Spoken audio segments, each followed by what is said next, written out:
Je lis dans la revue Destin, c'est une petite revue qui paraissait dans les années 50, et à laquelle contribuait André Barbeau, un article qui s'appelle 1954, crise du régime capitaliste.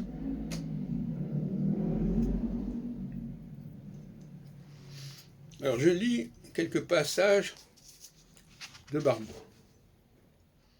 De même que l'année 53 était caractérisée par une grande conjonction planétaire, celle de Saturne-Neptune, qui est spécifique à l'évolution de la politique communiste. En fait, il y eut la mort de Staline et la succession de Malenkov. L'année 1954 est marquée, elle aussi, par une grande conjonction.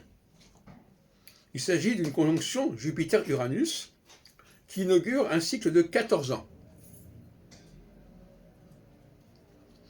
Tous les 14 ans se produit ce phénomène et l'on a constaté qu'il correspond à des événements touchant le capitalisme.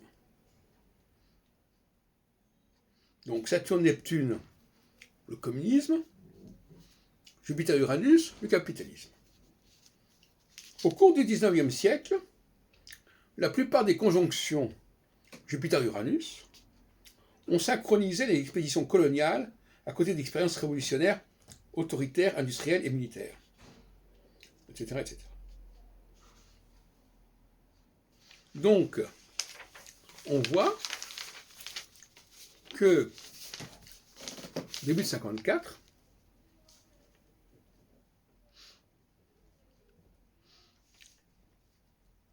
Barbeau met en parallèle les deux conjonctions. Saturne-Neptune pour l'année 53 et Jupiter-Uranus pour l'année 54.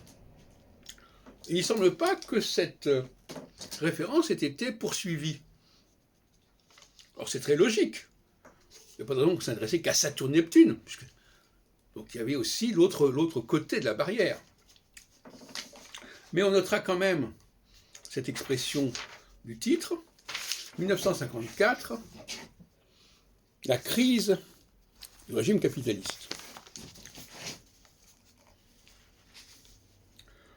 Voilà, donc je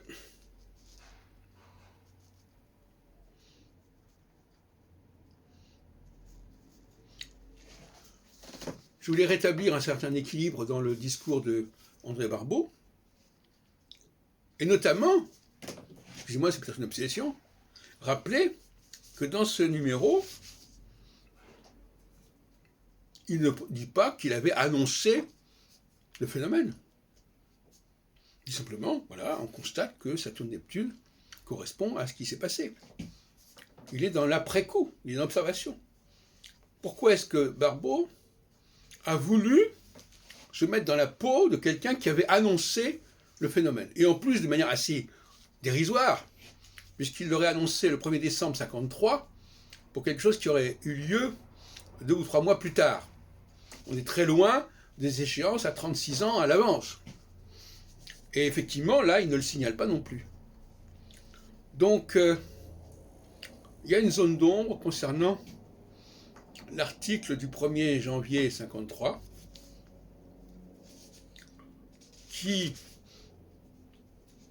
correspond à une volonté de montrer qu'on l'avait annoncé, mais de toute façon, pour un astrologue digne de ce nom, c'est pas le problème, on n'est pas dans la voyance. On a un système, on a des cycles, voilà, le cycle existe, c'est ça qui est important.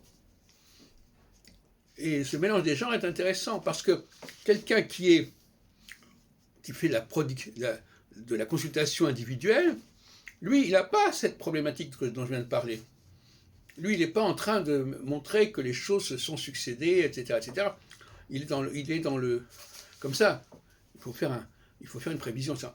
Donc finalement, on a l'impression qu'il y a un mélange des genres entre la déontologie de l'astrologie individuelle et la déontologie de l'astrologie mondiale.